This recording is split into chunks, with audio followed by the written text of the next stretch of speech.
வணக்கம் நண்பா, welcome back to வர்ணங்களாயிரம். மீண்டும் ஒரு வர்ணங்களாயிரம் நிகழ்ச்சியில் உங்களெல்லாம் சந்திக்கிறதுல ரொம்ப ரொம்ப சந்தோஷம்.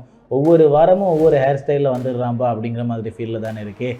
எனக்கே அப்படி தான் இருக்குது. ஏன்னா முடி வளர்க்க ஆரம்பிக்கும் போது முடி வளர்கிறதுக்கு முன்னாடி ஒரு ஸ்டேட் ஓகே, முடி வளர்ந்ததுக்கு அப்புறமா ஒரு ஸ்டேட் ஓகே. ஆனால் அந்த முடி வளர்கிற கேப் இருக்கு இல்லையா, அந்த ஸ்டேட்டில் வந்து ரொம்ப கஷ்டமாக இருக்கும். இதை தான் நம்ம ஆக்வர்ட் ஸ்டேஜ் அப்படின்னு சொல்லுவோம். ரொம்பவுமே ஆக்வர்டான ஒரு ஸ்டேஜ் தான், அதனால தான் அது ஆக்வர்ட் ஸ்டேஜ் அப்படின்னு சொல்கிறோம். சரி, ஓகேங்க. இன்னைக்கு நிகழ்ச்சியை மங்களகரமாக ஆரம்பித்தாச்சு. இன்றைக்கி பேச போகிற விஷயங்கள் வந்து கொஞ்சம் டிஃப்ரெண்ட்டாக இருக்க போகுது. ஃபர்ஸ்ட் விஷயமா நம்ம இன்றைக்கி ஃபேஷன் அப்படின்னு வரும்போது திரும்பவும் அந்த கார்ட்டூன் கேரக்டர்ஸை வச்சு சில பல ஃபேஷன்ஸ் நம்ம வந்து இன்ஸ்பயர் ஆக போகிறோம். அதையும் தொடர்ந்து இன்னும் சில பல விஷயங்கள் நம்ம முக்கியமாக பேச போகிறோம். ஏன்னா செல்ஃப் கேர் பகுதியில் பேச போகிறது வந்து அண்டத்தில் உள்ளது தான் பிண்டத்திலும் உள்ளது அப்படிங்கிறத வந்து நம்ம இதுக்கு முன்னாடியே நிகழ்ச்சிகளில் ஃப்ளெக்ஸ் பண்ணிக்கிட்டு வர்றோம். அதே மாதிரி இன்றைக்கும் அதுக்கேற்ற மாதிரியான ஒரு விஷயம் தான் பேச போகிறோம். ஸோ உலகம் அப்படின்னு எடுத்துக்கிட்டிங்கன்னா பஞ்சபூதங்கள் அப்படின்னு சொல்லுவாங்க. பட் நாங்கள் 4 பூதங்களை வச்சு தான் பேச போகிறோம். என்ன, நீர், நிலம், காற்று, நெருப்பு அப்படிங்கிற அந்த 4 பூதங்களை வச்சு தான் பேச போகிறோம். ஸோ அந்த 4 பூதங்கள் வந்து நம்மளோட உடலுக்குள்ளே எப்படியெல்லாம் அமைஞ்சிருக்கு, அதனால் நம்மளோட உடலுக்குள்ளே இருக்கிற நல்லது என்ன கெட்டது என்ன அப்படிங்கிற மாதிரி பேச போகிறோம். ஸோ அதை கட்டுப்பாட்டாக வச்சுக்கிறதுக்கு ஓகே, இது வந்து நெருப்பினால் உருவாக்கப்பட்டது, இது வந்து காற்றுனால் உருவாக்கப்பட்டது, இது வந்து தண்ணீர்னால் உருவாக்கப்பட்டது, இது வந்து நிலத்தினால் உருவாக்கப்பட்டது அப்படிங்கிறத நீங்கள் தெரிஞ்சுக்கிட்டீங்கன்னா உங்களுக்குமே கூட ஒரு இடத்துல ஓகே, இதை வந்து நம்ம இந்த போர்ஷன் மூலியமாக பார்த்துக்கிட்டோம்னா இதை கரெக்டாக வச்சுக்கலாம், இதை வந்து இந்த போர்ஷன் மூலியமாக வச்சுக்கிட்டோம்னா அதை கரெக்டாக வச்சுக்கலாம் அப்படிங்கிற மாதிரி உங்களுக்கு ஒரு தெரிய வரும் இல்லையா. அதுக்காக தான் நம்ம இந்த கண்டென்ட் எடுத்துகிட்டு வந்திருக்கோம். அதையும் தொடர்ந்து நம்ம இன்னைக்கு ஆட்டிடியூட் பகுதியில் பேச போகிறது நம்ம ஷோ யாருக்கான ஷோ, பசங்களுக்கான ஷோ, மென்ஸுக்கான ஷோ. ஸோ காமனாக மென்ஸுக்கு இருக்கிற ஒரு மென்டல் இஷ்யூ பற்றி தான் பேச போகிறோம். மென்டல் இஷ்யூ அப்படிங்கிறத தாண்டி அவங்க வாழ்க்கையில் சிக்கிற ஒரு இடத்த பற்றி பேச போகிறோம். ஸோ அது நல்லதா கெட்டதா அப்படிங்கிறத நம்மளால் சொல்ல முடியாது. ஏன்னா ஆஸ் எ மென் நானும் அது சிக்கி தான் இருக்கேன். சரி, ஓகேங்க. அதையும் தொடர்ந்து நம்ம இன்றைக்கி எடுத்துக்காட்டு பகுதியில் பேச போகிறது ஒரு கார்ட்டூன் கேரக்டர். ஆக்சுவலாக கார்ட்டூன் அப்படிங்கிறத தாண்டி சின்ன வயசுலேருந்து நம்ம விளையாடி பழகின ஒரு கேம். அதுக்கப்புறமா அது ஒரு அனிமேட்டட் மூவியாக வந்துச்சு அப்படிங்கிறதுனால கார்ட்டூனாக மாறிடுச்சு. ஆங்க்ரி பேர்ட் அப்படின்னு சொல்லப்படுற கார்ட்டூன், அந்த கார்ட்டூனில் இருக்கிற ரெட் அப்படிங்கிற கேரக்டர், ஏன்னா யூனிக்கான ஒரு கேரக்டர். அந்த ஆங்க்ரி பேர்ட்ஸ் எல்லாத்துலேயுமே ஒரு யூனிக்கான கேரக்டராக தான் அந்த ஒரு ரெட் கேரக்டர் இருக்கும். நீங்கள் அந்த மூவி பார்த்துருந்தீங்கன்னா தெரியும். அதை பற்றி தான் நம்ம இன்றைக்கி பேச போகிறோம். ஸோ தொடர்ந்து நிகழ்ச்சியில் சூப்பரான விஷயங்கள் பேசுகிறதுக்கு தயாராக இருக்குது. வாங்க நிகழ்ச்சிக்குள்ளே போகலாம்.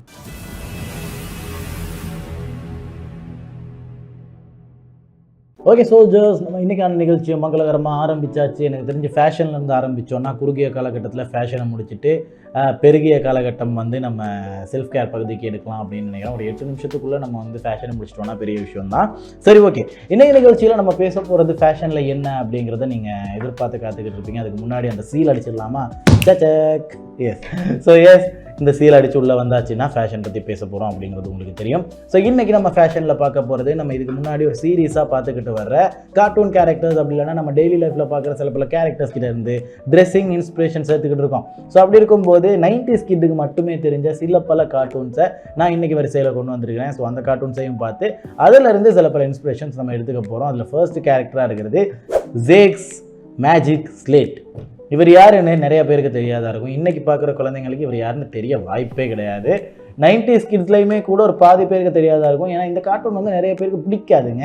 எனக்கு ரொம்ப பிடிக்கும். ஏன்னா இந்த கார்ட்டூன் வந்து ஒரு மாதிரி டிஃப்ரெண்ட்டாக இருக்கும். ஏன்னா அவர்கிட்ட ஒரு ஃபோன் இருக்கும், ஒரு ஸ்லேட் இருக்கும். அதில் வரைஞ்சாங்கன்னா வந்து அது உயிரோடு வந்துடும், அப்படி இல்லைன்னா அந்த பொருள் வந்து உண்மையாக வந்துடும் அப்படிங்கிறது. இந்த எனது ஷகலகலா பென்சில் அந்த மாதிரி ஒரு பென்சில் மாதிரின்னு வச்சுக்கோங்களேன். இது ஸ்லேட். ஓகே. ஸோ இந்த ஒரு கார்ட்டூன் எப்படி இருக்கும் அப்படின்னு பார்த்துக்கிட்டிங்கன்னா, ஆக்சுவலாக எப்போவுமே இவர் வந்து வரைஞ்சிக்கிட்டு இருப்பார். அதுலேருந்து ஒரு கேரக்டர் வந்துடும். இவரோட ட்ரெஸ் கோட் அப்படிங்கிறது தான் நம்ம பேச போகிறோம். இவரோட முடி மக்கள் மட்டும் போயிடாதீங்க. ஏன்னா இவரோட முடி எனக்கு சுத்தமாக பிடிக்காது. ப்ளூ கலரில் இருக்கும். ப்ளூ கலரில் முடி இருந்தால் எனக்கு சுத்தமாக பிடிக்காது. ஆக்சுவலாக டை பண்ணாலே எனக்கு பெருசாக பிடிக்காது. அப்படி இருக்கும்போது ப்ளூ கலரில் ஒரு முடி நெவர். பட் இவரோட ட்ரெஸ்ஸிங் ஸ்டைல் அப்படின்னு வரும்போது இவர் ஒரு ஆரஞ்சு கலர் டிஷர்ட் போட்டிருக்காரு. நிறைய பேர் தவிர்க்கிற ஒரு கலராக இருக்குது. ஆனால் எனக்கு ரொம்ப பிடிச்ச கலர். நம்மளோட நிகழ்ச்சியில் நிறைய இடங்கள் நீங்கள் பார்த்துருப்பீங்க. மோஸ்ட்லி வந்து நான் இந்த ஆரஞ்சு கலர் ஷர்ட் ப்ளே பண்ணியிருந்திருப்பேன். ஸோ ஆரஞ்சு கலர் ஷர்ட்டுக்கு வந்து ஒரு மாதிரி டார்க்கான ஒரு க்ரீன், பிளாக் க்ரீன் அப்படிங்கிற மாதிரி ஒரு பேண்ட்டு போட்டிருக்காரு. அந்த பேண்ட்டை வந்து வெளியே மடிச்சிருக்காரு. அதுக்கு கீழே வந்து சாதாரணமாக ஒரு ஸ்னீக்கர் ஷூ போட்டிருக்காரு. அதுக்கேற்ற மாதிரி கையில் பிரேஸ்லெட்ஸு, வாட்ச் அது இதெல்லாம் இருக்குது. ஸோ அதுக்கேற்ற மாதிரி ஒரு கலர் மெயின்டைன் பண்ணிக்கிறாரு. இதை இப்படியே ஊற்றிங்கன்னா நல்லாயிருக்கும் அப்படிங்கிற மாதிரி நான் சொல்ல வரல. ஆனால் ஆக்சுவலாக நீங்கள் எடுத்து பார்த்துக்கிட்டிங்கன்னா 2000 காலகட்டங்களில் இப்படியும் ஊற்றுனாங்க, நானே ஊற்றுனேன். ஸோ அதனால் வந்து இது ரொம்ப அழகான ஒரு ஃபேஷன் அப்படின்னே சொல்லலாம். ஆனால் இப்போ நீங்கள் வந்து ஒரு மென்னாக இதை வந்து ட்ரை பண்ணணும்னா எப்படி ட்ரை பண்ணலாம் அப்படின்னு பார்த்துக்கிட்டிங்கன்னா, ஒரு orange colour shirt, orange orange colour அப்படின்னு வரும்போது கொஞ்சம் டார்க்கான பிளாக் ஆரஞ்சு மாதிரியான ஒரு கலர் ஷர்ட் எடுத்துக்கோங்க. அதுக்கேற்ற மாதிரி ஒரு க்ரீன் கலர் பேண்ட் எடுத்துக்கோங்க. க்ரீன்னு சொல்லும்போது சாணி பச்சை கலர் நம்ம சொல்லியிருக்கோம் இல்லையா, பிளாக் க்ரீன் கலர் அப்படிங்கிற மாதிரியான ஒரு கலரில் ஒரு பேண்ட் எடுத்துக்கோங்க. இதுக்கு ஸ்னீக்கர்ஸ் யூஸ் பண்ணுறதுனா ஸ்னீக்கர்ஸ் யூஸ் பண்ணலாம், நீங்கள் கேஷுவலாக உடுத்துறீங்கன்னா. ஆனால் ஸ்னீக்கர்ஸ் இல்லாமல் நீங்கள் வந்து ப்ரொஃபஷனலாக உடுத்துறீங்க அப்படின்னா லூஃபர்ஸ் யூஸ் பண்ணுங்கள், ரொம்ப அழகாக சூட் ஆகும் அப்படிங்கிறத நான் ஞாபகப்படுத்திக்கிறேன். அப்புறமா 90s கிட்டோட ஃபேவரட்டான ஒரே ஒரு எலினா வெள்ளை எலி மட்டும்தான். ஏன்னா இந்த வெள்ளை எலி மட்டும்தான் நமக்கு தெரிஞ்சு நல்ல எலியாக இருந்திருக்கு. நாம் வந்து எப்படி யோசிச்சுக்கிட்டு இருந்தோம்னா, முன்ன வந்து கருப்பாக இருக்கிற எலி வந்து வீட்டில் கொலைபடி பண்ணுற எலி, வெள்ளை எலி வந்து பெட் அனிமல், அது வந்து ஒன்றும் பண்ணாது, அது வந்து ரொம்ப நல்ல எலி அப்படிங்கிற மாதிரி. பட் வெள்ளை எலியும் வீட்டுக்குள்ளே இருந்துச்சுன்னா கொலைபடி பண்ணிக்கிட்டு தான் இருக்கும். அதுக்கு காரணம் என்ன அப்படின்னு பார்த்துக்கிட்டிங்கன்னா ஒரு கார்ட்டூன். அந்த கார்ட்டூனோட பேர் தான் ஸ்டூவர்ட் லிட்டில். சரியா, முன்னெல்லாம் எப்படின்னா ஒரு டிஷர்ட் ஒன்று இருக்குங்க, உள்ளே வந்து ஸ்லீவில் இருந்து ஒரு சின்ன லைன் ஒன்று வெளியே வந்திருக்கும், அந்த லைனில் மட்டும் வேறு கலர் ஒன்று இருக்கும், ஃபுல்லாக டிஷர்ட் வந்து வேறு கலரில் இருக்கும். அது பார்க்க ரொம்பவுமே அழகாக இருக்கும், நிறைய பேருக்கு சூட் ஆகும், நிறைய பேருக்கு பிடிக்கும். எனக்குமே கூட ரொம்ப பிடிச்ச ஒரு ஃபேஷனபிளான ஒரு டிஷர்ட் அப்படின்னு சொல்லலாம், எனக்கு ரொம்ப பிடிக்கும். ஸோ இவர் உடுத்துகிற இந்த ஒரு டிஷர்ட் எப்படி இருக்கும் அப்படின்னு பார்த்துக்கிட்டிங்கன்னா ஃபுல்லாக ரெட்டாக இருக்கும். ஆனால் இவரோட ஸ்லீவ்லேருந்து வர்ற அந்த ஒரு பகுதி மட்டும் கொஞ்சம் எல்லோ கலரில் இருக்கும். அப்பப்போ இவர் வந்து வேறு வேறு ட்ரெஸ் உடுத்துவார். பட் இதுதான் இவரோட ஒரு அட்வென்ச்சரஸான ட்ரெஸ் அப்படின்னு சொல்லலாம். ஏன்னா அதுக்கேற்ற மாதிரி நிறைய எபிசோட்ஸ் இருக்குது, அட்வென்ச்சர்ஸுக்கு ஏற்ற மாதிரி நிறைய எபிசோட்ஸ் இருக்குது இந்த ஒரு ட்ரெஸ் எல்லாம் தான். ஸோ அதுக்கேற்ற மாதிரி ஒரு பேண்ட்டு, ஓகேவா, ஒரு ப்ளூ கலர் ஜீன்ஸுக்கு ஏற்ற மாதிரி ஒரு பேண்ட்டு, அதுக்கேற்ற மாதிரி ஒரு ஸ்னீக்கர்ஸ். ஸோ இது வந்து இப்போ நிறைய பேர் மெயின்டைன் பண்ணுறதே கிடையாது. ஏன்னா நிறைய பேர் ஓவர் சைஸ் டிஷர்ட்ஸு, அதுவுமே சும்மா பேண்ட்டுக்கும் கீழே போகுது ஓவர் சைஸ் டிஷர்ட்ஸ், அப்படியே பழகிக்கிட்டு இருக்கோம். ஸோ இது ஒரு நல்ல ஃபேஷன். கேஷுவலாக உடுத்துறதுனா இந்த மாதிரியான ஒரு டிஷர்ட் யூஸ் பண்ணலாம், அதையும் தாண்டி இந்த மாதிரி ஒரு பேண்ட்டை யூஸ் பண்ணி ஸ்னீக்கர்ஸ் உடுத்துனீங்கன்னா பார்க்க ரொம்பவுமே ப்ரொஃபஷனலாகவும் இருக்கும், கேஷுவலாக அழகாகவும் இருக்கும். ஒரு ஃபாரின் மெட்டீரியலாக நீங்கள் தெரிவிங்க, கிளாசிக்கலாக அப்படின்னே சொல்லலாம். ஸோ அதனால் இதையும் ட்ரை பண்ணி பாருங்கள். ஸோ ஓகே, எனக்கு ரொம்ப பிடிச்ச ஒரு நபரோட ட்ரெஸ்ஸிங் ஸ்டைலுக்குள்ளே வர போகிறோம். ஏன்னா இப்போது என்னோடய நிகழ்ச்சி, இந்த நிகழ்ச்சியை வந்து எப்படியுமே நீங்கள் வந்து இலங்கையில் கொழும்பு பகுதியிலையோ மட்டக்கிளப்பு பகுதியிலையோ அப்படி இல்லைன்னா ஜெஃப்னாலேயோ இருந்து மட்டும் பார்க்க போகிறது கிடையாது, மலையகம் பகுதிகளிலிருந்து பார்க்க போகிறீங்க. ஸோ மலையகம் அப்படின்னு சொல்லிட்டாலே குளிர் பிரதேசம். ஸோ குளிர் பிரதேசம் அப்படின்னு வரும்போது அதிகமாக வந்து ஜாக்கெட், அப்படி இல்லைன்னா வந்து அதுக்கேற்ற மாதிரி ஸ்வெட்டர்ஸ், அதுக்கேற்ற மாதிரி கழுத்தில் ஒரு ஷால் போட்டிருப்பாங்க தெரியுமா. அது வந்து சாதாரணமாக குளிரை வந்து தாங்கிக்கிறதுக்கு இன்னும் ஈஸியாக வைக்கிற மாதிரி ஒரு ஷாலாக இருந்திருக்கும். ஆக்சுவலாக இவரோட ஸ்டைலே அதுதான். சரியா, ஒரு பிளாக் கலர் ட்ரெஸ்ஸு தான் அதிகமாக யூஸ் பண்ணுவார். ஒரு black colour pant, black colour T-shirt, அதுக்கு மேலே black colour jacket, black colour pant. ஆனால் இதில் ஒரு சின்ன டிஃப்ரெண்ட் இருக்குது. பிளாக் கலர் பேண்ட்டா, பிளாக் கலர் ஷூ, ஓகேவா. இதில் ஒரு சின்ன டிஃபரன்ஸ் இருக்குது. கழுத்தில் போட்டிருக்கிற அந்த ஷாலு அது ஒரு மாதிரி ஸ்டைலாக இருக்கும். நீங்கள் வந்து குளிர் பிரதேசத்தில் ஒரு ஸ்டைலான ஒரு ட்ரெஸ்ஸிங் கொண்டு போக போகிறீங்க, ஒரு வெட்டிங்க்கு போக போகிறீங்க குளிர் பிரதேசத்துலேயே, ஆனால் வந்து உங்களுக்கு இந்த ஷால் இல்லாமல் இருக்கவே முடியாது அப்படின்னா இந்த மாதிரியான ஒரு ஃபேஷன் ட்ரை பண்ணி பாருங்களேன். ஈஸியாக இருக்கும், சூப்பராக இருக்கும், உங்களுக்கு கண்டிப்பாக சூட் ஆகும் அப்படிங்கிறத நான் சொல்லிக்கிறேன். ஸோ இந்த கார்ட்டூனோட பேர் டிஸ்பிகபிள் மீ. இதில் வந்து மினியன்ஸ் எல்லாருக்கும் தெரியுமா இருக்கும். மினியன்ஸ் பற்றி நம்ம பேசணுமா, மினியன்ஸ் பற்றியும் பேசுவோம். ஸோ மினியன்ஸ் எல்லாருக்கும் தெரியுமா இருக்கும். அந்த கேரக்டர்ஸோட மெயின் கேரக்டர் தான் இந்த ஒரு, அவரோட பேர் நான் ஐயோ டக்குன்னு ஞாபகம் வரல, டிஸ்பிகபிள் மீ. ஸோ இந்த கார்ட்டூன் பாருங்கள், இது வந்து சூப்பரான ஒரு கார்ட்டூன் தான். அப்புறமா one of the finest character, அடுத்து நம்ம பேச போகிற செல்ஃப் கேர் பகுதிக்கான மூலதனமே இவர் தான். இந்த ஏர்பெண்டர் அப்படின்னு ஒரு கார்ட்டூன் இருக்குது, அவதார் தி லாஸ்ட் ஏர்பெண்டர் அப்படிங்கிற கார்ட்டூன். ஸோ அந்த கார்ட்டூனில் வந்து 4 பெண்டர்ஸ் இருப்பாங்க. ஒன்று வந்து வாட்டர் பெண்டர், இன்னொன்று வந்து ஏர் பெண்டர், இன்னொன்று வந்து எர்த் பெண்டர், அதுக்கப்புறமா வந்து ஃபயர் பெண்டர் அப்படிங்கிறவங்க. ஸோ என்ன தான் ஏர் பெண்டர் வந்து ஒரு மாதிரி எல்லோ அண்ட் ஆரஞ்சாக எடுத்திருந்தாலும் அது வந்து ஃபேஷனுக்கு கரெக்டாக இருக்குமான்னு கேட்டிங்கன்னா கரெக்டாக இருக்கும். பட் வந்து அதிலேருந்து நம்ம நிறைய பேசி தான் எடுக்க வேண்டியதாக இருக்கும். முன்னாடி நம்ம பேசின மாதிரி வாட்டர் பெண்டர் வந்து ப்ளூ அண்ட் ப்ளூவில் இருப்பாப்பில், அது ஒரு மாதிரி ஸ்கூல் காஸ்டியூம் மாதிரி இருக்கும். அதனால் நம்ம அதை தவிர்த்துக்கிட்டோம். அப்புறம் க்ரீன் அண்ட் எல்லோ அப்படிங்கிற ஒரு கலர் காம்பினேஷன் வந்து என்ன தான் பார்க்க நல்லா இருந்தாலுமே கூட நமக்கு வந்து அது அதிகமாக மெயின்டைன் பண்ண முடியாது. அதனால் நம்ம அதை கைவிட்டுட்டோம். இருந்துமே கூட நான் உங்களுக்காக இந்த சீரீஸை திரும்ப பேச போகிறேன். இந்த சீரீஸ் அதாவது அவதார் தி லாஸ்ட் ஏர்பெண்டர் வந்து வர்ற வாரங்களில் நம்ம கண்டிப்பாக அதில் இருக்கிற கேரக்டர்ஸோட ட்ரெஸ்ஸிங்ஸை வச்சு நம்ம ஏற்ற மாதிரி ஒரு ஃபேஷன் கொண்டு வரலாம் அப்படிங்கிற ஒரு பிளான் இருக்குது. ஆனால் இப்போ நம்ம பேச போகிறது கடைசி பெண்டரான fire bender. So fire bender அப்படின்னு வரும்போது இவரோட நேஷனே வந்து ஒரு கிங் நேஷன். ஸோ கிங் நேஷனுக்கு ஏற்ற மாதிரி அவங்களோட துணிமணி எல்லாமே அரச துணிமணியாக தான் இருக்கும். ஈவன் ஃபயர் பெண்டர் வந்து அந்த ஒரு கிங் நேஷன்லேருந்து தனியாக வந்ததுக்கப்புறமா கூட இவரோட ட்ரெஸ்ஸிங் எல்லாமே பார்த்தீங்கன்னா ஒரு அரசர் அப்படிங்கிற ஒரு ஃபீலை கொடுக்குற மாதிரி தான் இருக்கும். காரணம் அவரோட அந்த ஒரு கம்பீரத்திலே தெரியும் அவர் ஒரு அரசர் அப்படிங்கிறதையும் தாண்டி இவரோட ட்ரெஸ் கலர் ஒன்று வந்து ஒரு பிளாக் ரெட், அப்புறமா பிளக்கு, அதுக்கப்புறமா கோல்டு, இது எல்லாமே இன்க்ளூட் ஆன மாதிரி ஒரு கலராக தான் இருக்கும். நான் இதை வந்து இதுக்கு முன்னாடியே ஒரு ட்ரெஸ் கோட், அதாவது கலர் பேட்டர்ன் வரும்போது நான் பேசியிருக்கேன்னு நினைக்கிறேன். பட் ஸ்டில் இப்போ திரும்ப ஞாபகப்படுத்துகிறேன். ஒரு பிளாக் ரெட் பேண்ட், ஒரு பிளாக் கலர் ஷர்ட், ஒரு கோல்ட் கலரில் பென்னு வச்சுக்கிட்டிங்கன்னு வச்சுக்கோங்களேன், அது இன்னும் டிஃப்ரெண்ட்டாக இருக்கும். இல்லைனா கோல்டன் பிளாக்ல ஒரு வாட்ச், வாவ். இந்த மாதிரி டிஃப்ரெண்ட்டான கலர் பேலட்ஸ் யூஸ் பண்ணலாம். இது ரொம்பவுமே ரிச்சான ஒரு கலர் பேலட். அதனால தான் ஃபயர் பெண்டரை நான் அவ்வளோ ப்ரமோட் பண்ணேன். ஏன்னா அவரும் ஒரு ரிச்சான நபர். ஆக்சுவலாக அரச பரம்பரை, அதிலே அரச பரம்பரையில் இருக்கிறவர் ஃபயர் பெண்டர் மட்டும்தான். ஸோ அதனால் அதையும் ஞாபகப்படுத்திட்டு இவரோட கலர் பேலட்லேருந்து அப்படியே நம்ம போகலாம் செல்ஃப் கேர் பகுதிக்குள்ளே. ஓகே சோல்ஜர்ஸ், இன்றைக்கான செல்ஃப் கேர் பகுதிக்குள்ளே நம்ம பேச போகிறது நிலம், நீர், காற்று, நெருப்பு அப்படிங்கிறது வந்து நம்மளோட உடலில் எந்த மாதிரியான விதத்தில் இணைஞ்சிருக்கு அப்படிங்கிறது. அண்டத்தில் உள்ளது தான் பிண்டத்திலும் உள்ளது அப்படிங்கிறத நம்ம இன்னும் கொஞ்சம் டீட்டெயிலாக பேச போகிறோம். ஸோ இன்றைக்கி ஃபர்ஸ்ட்டாக இருக்கிறது என்ன அப்படின்னு பார்த்துக்கிட்டிங்கன்னா நிலம், எர்த் அப்படிங்கிற ஒரு விஷயம். நிலம் அப்படின்னு சொல்கிறது ஆக்சுவலாக ஒரே இடத்துல இருக்கும், அதாவது சாலிடாக இருக்கும், ஸ்ட்ராங்காக இருக்கும். அதோட தன்மை எப்படி இருக்கும்னா அதை தாக்கணுன்னா அது வந்து ரிஃப்ளெக்ட் பண்ணும். அதாவது நீங்கள் ஒரு அடி அடிச்சிங்கன்னா அதுலேருந்து என்னதான் அதுக்கு வலிச்சாலுமே கூட அதனால் உங்களுக்குமே ஒரு வலி ஏற்படும், சரியா? அதனால் அதுக்கு ஒரு சாலிடிட்டி இருக்கும். அது உங்களோட உடலில் எங்கெல்லாம் இருக்குது அப்படின்னு பார்த்துக்கிட்டிங்கன்னா எலும்புகள், தசைகள், பற்கள், அப்புறமா தோல், அதுக்கப்புறமா சின்ன சின்ன எலும்பு பகுதிகள் வரைக்குமே இருக்குது. ஸோ ஆக்சுவலாக வந்து இது எதனால் இருக்குது அப்படின்னு பார்த்துக்கிட்டிங்கன்னா உங்களோட உடலை பாதுகாப்பாக வச்சுக்கிறதுக்காக தான் இந்த நிலம் அப்படிங்கிற பகுதி இருக்குது. அதை நம்ம புரிஞ்சுக்கணும் ஃபர்ஸ்ட். ஏன்னா இப்போது நீங்கள் பூமி எடுத்து பார்த்துக்கிட்டிங்கன்னா, இந்த எர்த் அப்படிங்கிறத எடுத்து பார்த்துக்கிட்டிங்கன்னா என்னதான் நீர், காற்று, நெருப்பு எல்லாமே இருந்தாலுமே கூட இப்போ நெருப்புனால ஒரு பாதிப்பு ஏற்படுது அப்படின்னா வந்து என்ன நடக்கும்? காடு எல்லாமே பற்றி போகும், அதுக்கப்புறமா ஊரில் உள்ள எல்லாமே எரிஞ்சு போயிடும் அப்படிங்கிற மாதிரி ஒரு விஷயம் நடக்கும் இல்லையா? இதுவே நீர்னால ஒரு ஆபத்து நடக்குது அப்படின்னா தண்ணி எல்லாத்தையுமே அடிச்சுட்டு போயிடும் அப்படிங்கிற ஒரு விஷயம் இருக்கு இல்லையா? சரி, ஓகே, காற்றுனால வந்து ஒரு சூறாவளி ஏற்பட்டுருச்சு, எல்லாமே வந்து இடிச்சிட்டு போயிடுச்சு அப்படின்னு வச்சுக்கோங்களேன். ஒரே ஒரு விஷயம் மட்டும் தாங்கி நிற்கும், நிலம். இந்த ஒரு நிலம் இல்லைன்னா அதுக்கு மேலே இருக்கிற எந்த ஒரு மரங்களோ பில்டிங்ஸோ எதுவுமோ கிடையாது. ஸோ நிலம் அப்படிங்கிற ஒரு விஷயம் வந்து ஸ்ட்ராங்காக இருக்கணும் அப்படிங்கிற ஒரு விஷயத்த நிறைய அட்வர்டைஸில் பார்த்துருப்பீங்க. இந்த ஒரு இடம் கரெக்டாக இருக்கிறனால தான் என் வீடே வந்து இப்போ கரெக்டாக இருக்குது அப்படிங்கிற மாதிரி. ஸோ உங்களோட உடம்புக்குள்ளே இருக்கிற நிலம் தான் உங்களோட தசைகள், உங்களோட எலும்புகள், உங்களோட பற்கள், இது எல்லாமே. ஸோ இது எல்லாத்தையுமே ஸ்ட்ராங்காக வச்சுக்கிறதுக்கு தேவையான உணவுகளை கரெக்டாக எடுத்தாகணும். அதுக்கப்புறமா இருக்கிறது நீர். நீர் அப்படின்னு வரும்போது அதோட தன்மை எப்படி இருக்கும் அப்படின்னு பார்த்துக்கிட்டிங்கன்னா எல்லா இடத்துலையுமே அதுக்கு வந்து பயணிக்க முடியும் அப்படிங்கிற ஒரு விஷயம் இருக்குது. ஸோ என்னதான் நீங்கள் வந்து ஒரு பெரிய அடைஞ்ச ஒரு இடமா இருந்தாலுமே கூட ஒரு தண்ணி ஊற்றுனீங்கன்னா அதோட பயணம் வந்து தொடர்ந்துக்கிட்டே இருக்கும். இப்போது தளபதியோட ஒரு சின்ன குவாட் இருக்கு இல்லையா, என்னது நம்ம ஒரு நதி மாதிரிங்க. நம்ம போகிற வழியில் வந்து சில பேர் விளக்குகளை வச்சு வணங்குவாங்க, சில பேர் வந்து அதிலிருந்து சில பல யூஸஸ் எடுத்துக்குவாங்க, சில பேர் நம்மளை பிடிக்காத, சில பேர் வந்து கல்லடிச்சு விளையாடுவாங்க அப்படிங்கிற ஒரு விஷயத்த சொல்லிட்டு அவர் சொல்லியிருப்பாரு. என்னதான் அப்படியெல்லாம் பண்ணாலுமே கூட நதி மாதிரி நம்ம போய்கிட்டே ஆக்சுவலாக நதி அப்படிங்கிற ஒரு விஷயம் வந்து நீர்னால ஏற்பட்டது. ஸோ நீர் அப்படிங்கிற ஒரு விஷயம் வந்து உடலுக்கு ரொம்பவுமே அவசியம். உடலில் எங்கெல்லாம் நீர் பகுதி இருக்குது அப்படின்னு பார்த்துக்கிட்டிங்கன்னா ஃபர்ஸ்ட்டாக இருக்கிறது ரத்தம். ஸோ நான் சொல்லியிருந்தேன் தண்ணி குடிக்க வேண்டியது ரொம்பவுமே அவசியமாக இருக்கிறது ரத்த பகுதிகளுக்கு தான். ஏன்னா ரத்தம் வந்து மூவ்மெண்ட் வந்து கரெக்டாக இருக்கணும்னா, சர்க்குலேஷன் கரெக்டாக இருக்கணும்னா உங்களோட தண்ணீர் கரெக்டான அளவில் அருந்தியே ஆகணும் அப்படிங்கிற ஒரு விஷயத்த சொல்லியிருந்தேன்.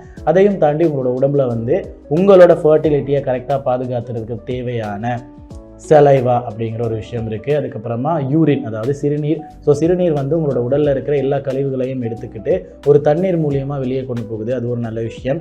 இதே மாதிரி இன்னும் சில பல விஷயங்கள் இருக்குது. இது எல்லாமே உங்களோட உடலை வந்து பாதுகாப்பாக வச்சுக்கிறதுக்கு உங்களோட உடலுக்குள்ளே நடக்கிற ஒரு மூமெண்ட், ஒரு மொமெண்டம் அப்படின்னே சொல்லலாம். ஸோ அந்த ஒரு மொமெண்டம் வந்து நீர்னால் மட்டும்தான் ஏற்படும். ஸோ அந்த ஒரு நீரை கரெக்டாக உங்களோட உடம்புக்குள்ளே பாதுகாத்து வச்சுக்கோங்க. அப்புறமா இருக்கிறது நெருப்பு. ஆக்சுவலாக வந்து நெருப்பு எதனால் ப்ரோ உடம்புக்குள்ளே இருக்க போகுது அப்படிங்கிற மாதிரி ஒரு கேள்வி நீங்கள் கேட்கலாம். ஆனால் நெருப்பு அப்படின்னு சொல்லப்படுற ஒரு விஷயம் வந்து என்னதான் அழிவுக்கான ஒரு பொருளாக இருந்தாலுமே கூட உடலுக்குள்ளேயும் சில பல விஷயங்களை நம்ம அழிச்சு தான் ஆகணும். ஏன்னா உடலுக்குள்ளே எல்லாத்தையுமே தேக்கி வச்சுக்கிட்டோன்னா அது வந்து குப்பை மாதிரி ஆயிடும். ஈவன் குப்பையை கூட அழிக்கிறதுக்கு, குப்பையை கூட எரிக்கிறதுக்கு நம்ம எதை ஏற்படுத்துகிறோம் அப்படின்னு பார்த்துக்கிட்டிங்கன்னா நெருப்பை ஏற்படுத்துகிறோம். நெருப்பை வச்சு தான் நம்ம குப்பையை எரிக்கிறோம். அப்படி குப்பையை எரிக்கும் போது அது ஒரு காற்றாக மாறுது. ஓகேவா? அதை பற்றி நம்ம அடுத்ததாக பேசுவோம். ஸோ நெருப்பு அப்படிங்கிற விஷயம் வந்து உடலில் எங்கெல்லாம் தேவைப்படுது அப்படிங்கிறத நம்ம பார்த்தே ஆகணும். அதுக்கு ஒரு லிஸ்ட்டு வச்சுருந்தேன். ஃபர்ஸ்ட்டு டைஜஷன், அதாவது உங்களோட உடலுக்குள்ளே வந்து நீங்கள் எல்லா அளவுலையுமே உணவுகள் அருந்துறீங்க. அந்த உணவு வந்து உங்கள் உடலுக்கு தேவையானதா இல்லையா அப்படிங்கிறது வந்து உங்களுக்கே தெரியாது. ஸோ தேவையானதை கரெக்டான முறையில் எடுத்துக்கிட்டு தேவையில்லாததை கழிவுகளாக உங்களோட உடம்புலேருந்து வெளியே செலுத்துறதுக்காக உதவுற ஃபர்ஸ்ட் விஷயமா இருக்கிறது உங்களோட உடல் சூடு தான். ஸோ டைஜஷன் அப்படின்னு வரும்போது அந்த பகுதிக்குள்ளே இருக்கிற ஒரு சின்ன சூடுனால தான் அது எல்லாமே கரைய ஆரம்பிக்குது. அது கரைஞ்சதுக்கு அப்புறமா உங்களோட உடம்புல இருக்கிற அந்த ஒரு டைஜஷன் பகுதியிலிருந்து எல்லா நியூட்ரிஷன்ஸும் உங்களோட உடம்புல தேவையான இடங்களுக்கு பரவுது. அதுக்கப்புறமா கழிவுகளாக அதை கரைச்சி உங்களோட உடம்புல இருந்து வெளியே அனுப்புது. அப்புறமா பாடி டெம்பரேச்சர், இந்த ஒரு உலகத்தை எடுத்து பார்த்துக்கிட்டிங்கன்னா நான் சொன்ன மாதிரி அண்டத்தில் உள்ளது தான் பிண்டத்தில் உள்ளது இல்லையா. ஸோ வந்து உலகம் அப்படிங்கிறது வந்து எல்லா நேரமுமே ஹீட்டாக இருந்துடாது. அது வந்து சில நேரங்களில் குளிர் பிரதேசமாக இருக்கும், சில நேரங்களில் சூடான பிரதேசமாக இருக்கும். ஸோ அந்த இடத்துல வந்து உங்களோட உடலை கரெக்டான நிலையில் வச்சுக்கிறதுக்கு ஒரு டெம்பரேச்சர் தேவைப்படும். ஸோ அந்த ஒரு டெம்பரேச்சரை உங்களோட உடலுக்குள்ளேருந்தே க்ரியேட் பண்ணுறது உங்களோட உடம்புக்குள்ளே இருக்கிற அந்த ஒரு நெருப்பு தான். ஸோ சூடு ரொம்பவுமே உடலுக்கு அவசியம். ஏன்னா நம்மளால் சூடை தாங்கிக்கலாம், ஏன்னா அந்த இடத்துல தண்ணி குடித்து ஓகே அப்படிங்கிற மாதிரி வச்சுக்கலாம். இப்போ ஒரு சூடான காலநிலை, வெப்பமான காலநிலை அப்படின்னா தண்ணி குடித்தா உங்களோட உடல் குளிர்ச்சி ஆயிரும். ஆனால் ஒரு குளிரான காலநிலையில் நெருப்பை குடிக்க முடியுமா? முடியாது. ஸோ உடம்புக்குள்ளே இருந்து செலுத்தப்படுற அந்த ஒரு டெம்பரேச்சர் தான் உங்களோட உடலை பாதுகாத்துக்கிட்டு இருக்குது அப்படிங்கிறத மறந்துடாதீங்க. அப்புறமா இருக்கிறது ஹார்மோனல் ஆக்டிவிட்டீஸ், அதாவது உங்களோட உடம்புக்குள்ளே இருக்கிற ஹார்மோன்ஸ் எல்லாமே வந்து தேவையான நேரத்தில் க்ரியேட் ஆகிறதுக்கு, அப்படின்னா தேவையான நேரத்தில் ரியாக்ட் பண்ணுறதுக்கு கூட உங்களோட நெருப்பு தான் உதவுது அப்படிங்கிற ஒரு விஷயத்தை மறந்துடாதீங்க. அப்புறம் விஷன், உங்களோட பார்வை வந்து சரியான முறையில் செலுத்துறதுக்கு காரணமாக இருக்கிறது நெருப்பு தான் அப்படிங்கிற ஒரு விஷயத்த சொல்கிறாங்க. வெப்பநிலை அப்படிங்கிறது சொல்கிறாங்க. ஏன்னா என்னை சுற்றி பல லைட்ஸ் இருக்குது, உங்களை சுற்றி பல லைட்ஸ் இருக்குது, இருட்டும் இருக்குது. இருட்டில் வந்து கண் தெரிகிறதுக்கு உங்களுக்கு வந்து ஒரு பெரிய வெப்பநிலை தேவைப்படாது. ஆனால் நீங்கள் ஒரு வெப்பத்தை பார்க்குறீங்க, ஒரு லைட்டை பார்க்குறீங்க அப்படின்னா ஒரு பிரைட்னஸில் வந்து ஒரு பெரிய வெப்பம் இருக்குது. அந்த வெப்பத்தை ஏற்றுக்கிறதுக்கு உங்களோட கண்களும் ஜாக்கிரதையாக இருக்கணும். அந்த ஜாக்கிரதையான கண்களை கொடுக்குறதே இந்த ஒரு வெப்பமான விஷயம்தான்.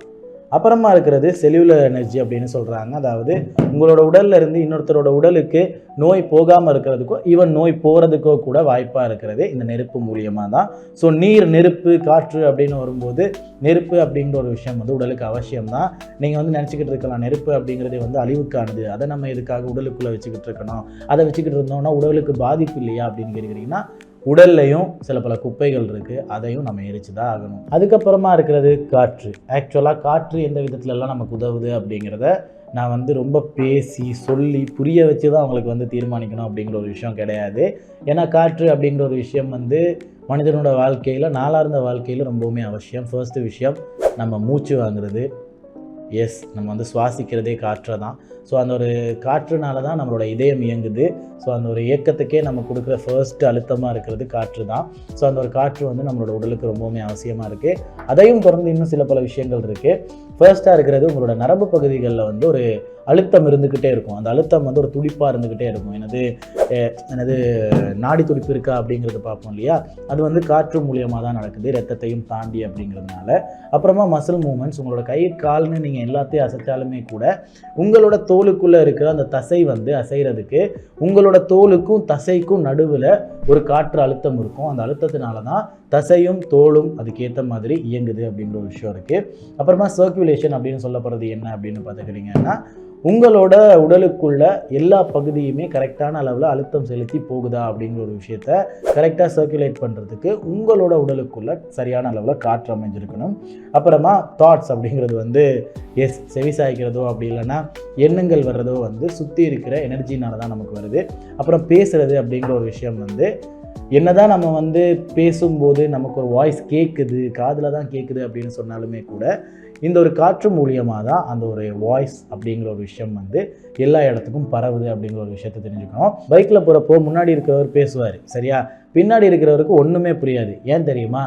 முன்னாடி வந்து எதிர்காற்று வரும், உங்களோட குரல் வந்து ஒரு காற்று திசையாக தான் பயணிக்கும். நீங்கள் வந்து முன்னாடி காற்று திசையாக உங்களோட குரலை பயணிக்கும் போது முன்னாடி வர்ற அந்த ஒரு எதிர்காற்று வந்து ஆக்சுவலாக உங்களோட குரலை வந்து அப்படியே மயங்க வச்சிரும். அதாவது உங்களோட குரலுக்கும் அந்த எதிர்காற்றுக்கும் வந்து ஒரு பேட்டில் ஆரம்பிச்சிடும். அதனால் உங்களோட குரல் வந்து பின்னாடி இருக்கிறவருக்கு கரெக்டாக கேட்காது அப்படிங்கிற ஒரு விஷயத்த நீங்கள் புரிஞ்சுக்கிட்டு தான் ஆகணும். அப்படி இல்லைன்னா நீங்கள் பின்னாடி இருந்து பேசும்போது முன்னாடி இருக்கிறவருக்கு கேட்க வாய்ப்பே கிடையாது அப்படிங்கிற மாதிரியான ஒரு விஷயத்தை நீங்கள் புரிஞ்சுக்கிட்டு தான் ஆகணும். ஸோ இது எல்லாமே உங்களோட உடலுக்குள்ளே நடக்கிற சாதாரணமாக நாளார்ந்த வாழ்க்கையில் நடக்கிற ஒரு விஷயம்தான். ஸோ நீர், நெருப்பு, காற்று, நிலம் அப்படிங்கிறத நீங்கள் உடலுக்குள்ளே கரெக்டாக மெயின்டைன் பண்ணிக்கணும். எப்படி நீங்கள் நிலத்தை பாதுகாத்துக்கிறதுக்கு கரெக்டான அளவில் சிமெண்ட் இதெல்லாம் கொட்டுறீங்களோ அதே மாதிரி உங்களோட போன்ஸ் மசில்ஸ் எல்லாத்தையும் பாதுகாத்துக்கிறதுக்கு அதுக்கேற்ற நியூட்ரிஷனை கொட்டுங்க. எப்படி நீங்கள் காற்றை சுத்தமாக வச்சுக்கிறதுக்காக எதையும் எரிக்காமல் அது இதுன்னு பண்ணிக்கிட்டு கரெக்டாக வச்சுக்கிறீங்களோ அதே மாதிரி உங்களோட உடலுக்குள்ளேயும் தேவையில்லாத சத்துக்களை இறக்கி உங்களோட காற்றை வீணாக்கிறாதீங்க.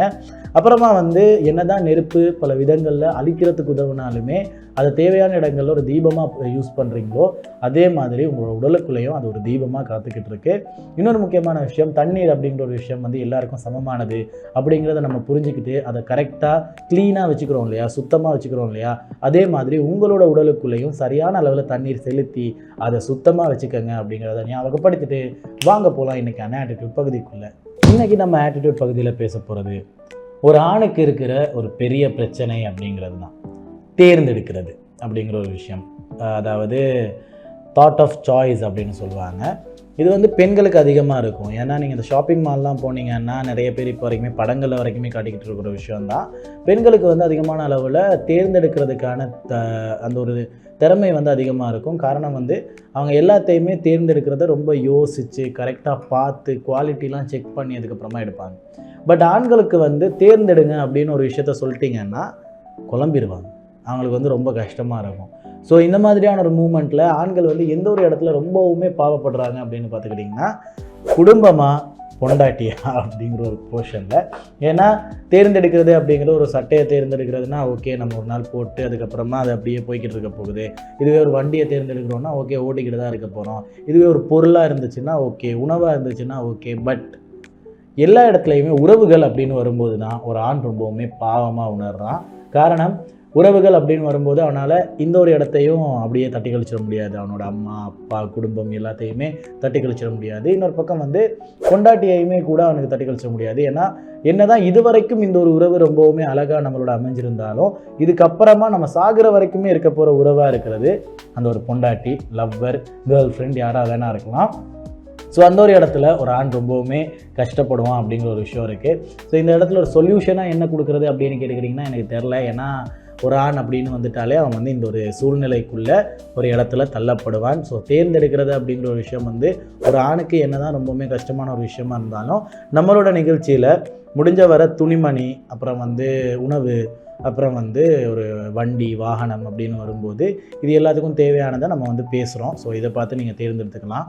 உறவுகள் அப்படின்னு வரும்போது அந்த சிச்சுவேஷன் உங்களோட உறவுகள் என்ன மாதிரியான ஒரு மனநிலையில் இருக்காங்க அப்படிங்கிறத புரிஞ்சுக்கிட்டு கரெக்டாக தேர்ந்தெடுங்க அப்படிங்கிற ஒரு விஷயத்த சொல்லிட்டு ஒரு பெரிய குழப்பத்தோட வாங்க போகலாம் எடுத்துக்காட்டு பகுதிக்குள்ளே. ஓகே சோல்ஜர்ஸ், நம்ம இன்னைக்கு எடுத்துக்காட்டு பகுதிக்குள்ளே பேச போகிற ஒரு நபர் யார் அப்படின்னு பார்த்துக்கிட்டிங்கன்னா ஆங்க்ரி பேர்ட் அப்படிங்கிற கேம்லையும் அனிமேட்டட் மூவிலையும் ரொம்பவுமே பிரபலமான கேரக்டரான ரெட் அப்படிங்கிற கேரக்டர். இவரோட பேர் சிகப்பு, ரெட். கண்ணை கசக்கும் சூரியனோ எஸ் அவரும் இதே மாதிரி கண்ணு தூக்குவார் தெரியுமா. ஆக்சுவலாக இவருக்கு இருக்கிற சூப்பர் பவர் என்ன அப்படிங்கிறது தான் பெரிய பிரச்சனை. ஏன்னா இதில் நிறைய பேர் இருக்காங்க, எல்லாருக்குமே சூப்பர் பவர் இருக்குது. இவருக்கு ஒரு ஃபேமிலி இல்லை, இதுதான் பெரிய பிரச்சனை. ஏன்னா இவங்க நிறைய பேர் இருக்காங்கன்னு சொன்னேன் இல்லையா. இந்த ஒரு உலகத்துக்குள்ளே நிறைய பேர் வாழ்கிறாங்க. ஓகே, நிறைய விதமான பறவைகள் வாழுது. எல்லாத்துக்குமே ஒரு வம்சாவளி இருக்குது, ஒரு குடும்பம் இருக்குது. அந்த குடும்பங்கள் எல்லாருக்குமே அந்த பேர்ட்ஸுக்கான அந்த பேர்ட்ஸோட வேர்சடைலுக்கான பவர் இருக்கு இல்லையா, அது அவங்களோட குடும்பத்திலேருந்தே வந்திருக்கு. பட் இவருக்கு குடும்பமும் இல்லை, இவருக்கு சூப்பர் பவரும் இல்லை. அதனால் இவரை ஒதுக்கி தான் வச்சுருக்காங்க. இவரே ஒதுங்கி தான் இருக்கார். காரணம் இவருக்கு ஒரு இன்செக்யூரிட்டி இருக்குது. அவங்க எல்லாம் குடும்பத்தோடு இருக்காங்க, பவர்ஸும் இருக்குது அப்படிங்கிறது. ஆனால் இவருக்கு அப்படி ஒன்றுமே கிடையாது அப்படிங்கிற ஒரு இன்செக்யூரிட்டி இருக்குது. அதனால இவர் ஒதுங்கி தான் இருக்கார். ஓகேவா. ஆனால் ஒரு சரியான நேரத்தில் கரெக்டான விதத்தில் அவருக்கு மட்டும்தான் கரெக்டான ஒரு தீர்மானம் எடுக்கக்கூடிய ஒரு பவர் இருக்குது. அதாவது அவருக்கு ஒரு மூளை இருக்குது அப்படிங்கிறது. ஏன்னா அவங்க குடும்பத்தோடு இருக்காங்க, அவங்க ஒன்றா இருக்காங்க, அவங்களுக்கு எல்லாமே சரியாக இருக்குது அப்படிங்கிறதுனால அவங்களுக்கு தீர்மானங்கள் எடுக்க தெரியலை. ஓகே, இவங்க எல்லாரும் சேர்ந்து எடுத்தாங்கன்னா கரெக்டாக தான் இருக்கும் அப்படிங்கிற ஒரு விஷயம் இருக்குது. ஆனால் இவருக்கு மட்டும்தான் தனியாக சுயமாக சிந்திக்கிறதுக்கான திறன் இருக்குது. அதனால தான் இவர் இந்த ஒரு கார்ட்டூனோட ஹீரோவாக இருக்கட்டும், இந்த ஒரு கேமோட ஹீரோவாக இருக்கட்டும், மெயின் கேரக்டராக இருக்கார். சூப்பர் பவர் இல்லாமல் எப்படி ஒரு சூப்பர் ஹீரோ இருக்க முடியும் அப்படின்னு கேட்டுக்கிட்டிங்கன்னா, சுயமாக சிந்திக்கக்கூடிய, சரியான விஷயத்தை சிந்திக்கக்கூடிய, ஒரு பெரிய சூப்பர் பவர் இருக்கிற டீமை லீட் பண்ணக்கூடிய ஒரு கரெக்டான மூலக்காரன், ஒரு கரெக்டான சிந்திக்கக்கூடிய ஒரு நபர் இருந்தான்னா அவன் தான் ஒரு பெரிய சூப்பர் ஹீரோவாக இருப்பான். இது இந்த கார்ட்டூனில் மட்டும் கிடையாது. பேட்மேன் அப்படின்னு வரும்போது அவன் என்ன தான் பணக்காரனாக இருந்தாலும் அவனோட சிந்தனைகள் கரெக்டாக இருக்குது, அவனோட பிரெயின் வந்து ரொம்பவுமே அதிகமாக இருக்குது. அப்படிங்கிறதுனால தான் அவர் மோஸ்ட்லி லீடராக இருக்கார். இந்த பக்கம் வந்தீங்கன்னா அயன்மேன் வந்து அதிகமான அளவில், அயன்மேனையும் தாண்டி கேப்டன் அமெரிக்கா இவங்க எல்லாருமே வந்து லீடராக இருக்கிறதுக்கு காரணம் அவங்களோட சிந்தனைகள், யோசனை வந்து கரெக்டாக இருக்குது அப்படிங்கிறது தான். ஸோ நீங்களுமே கூட ஒரு இடத்துல ஒரு கரெக்டான விஷயத்தை முன்னெடுத்து போகணும் அப்படின்னு நினைக்கிறீங்கன்னா உங்களோட சிந்தனைகளும் உங்களோட யோசனையும் வந்து கரெக்டாக இருந்துச்சுனாலே போதும். அதுக்கு வந்து பணம் தான் இருக்கணும், இல்லை எனக்கு வந்து ஜிம் பாடி தான் இருக்கணும், இல்லை எனக்கு வந்து அழகு தான் இருக்கணும் அப்படிங்கிறதுலாம் கிடையாது. நீங்கள் ஒரு நபரை கரெக்டாக உங்களுக்கு பேச வச்சுக்க முடியும், அவரை வந்து ஓகே இவன் தான் சரி அப்படிங்கிறத சொல்ல வைக்க முடியும்னா நீங்கள் அந்த ஒரு இடத்துல மெயின் கேரக்டராக இருப்பீங்க. ஸோ அந்த ஒரு விஷயத்தை நல்லா ஞாபகப்படுத்திட்டு இப்போ நம்ம நிகழ்ச்சியை முடிச்சுக்கலாம். ஓகே சோல்ஜர்ஸ், இன்னைக்கு நிகழ்ச்சியிலேயே நம்ம நிறைய விஷயம் பேசியிருந்தோம். ஸோ சுயமாக சிந்திங்க, சுயமாக சிந்திச்சு சுயமான ஒரு கரெக்டான விஷயத்தை சிந்திச்சு பண்ணுங்க அப்படிங்கிற ஒரு விஷயத்தை ஞாபகப்படுத்திக்கிறேன். அப்புறம் நீர், நிலம், நெருப்பு, காற்று இது எல்லாமே நம்மளோட உடலில் தேவையான அளவு இருக்குது. ஸோ அதை வந்து பாதுகாப்பாக வச்சுக்கோங்க அப்படிங்கிற ஒரு விஷயத்தையும் ஞாபகப்படுத்திக்கிறேன். அடுத்ததாக வந்து ஆண்களுக்கு தீர்மானம் இருக்கிறது அப்படிங்கிறது ரொம்ப கஷ்டமான விஷயம், அதை பற்றி நான் பேச விரும்பலை.